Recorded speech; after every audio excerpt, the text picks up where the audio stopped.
cleaning of the CPAP consumables should become part of your normal routine. It is easier to clean the consumables in the morning as it leaves all day for them to air dry. Let's start with the mask. Disconnect the mask connector, and the mask cushion disconnects from the frame like so.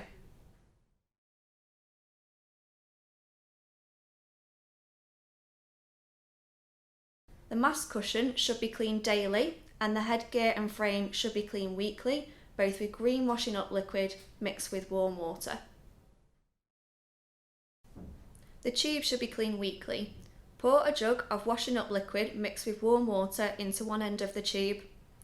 Swish the tube around, then rinse out with fresh water. Hang the tube over a shower curtain to dry and avoid drying in direct sunlight.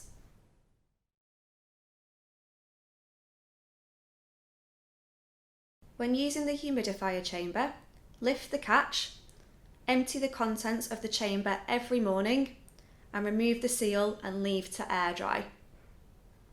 Every night before use, replace the seal, then fill to the max line with fresh tap water before use.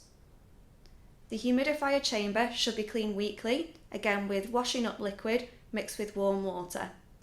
The chamber is able to be washed in a dishwasher provided the drying temperature is not too high. The filter needs to be changed every 3 to 6 months.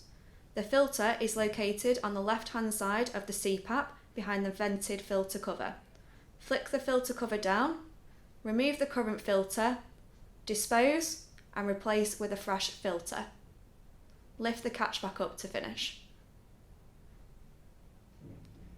Finally, once a week, wipe down the outside of the CPAP with a damp cloth to remove any excess dust.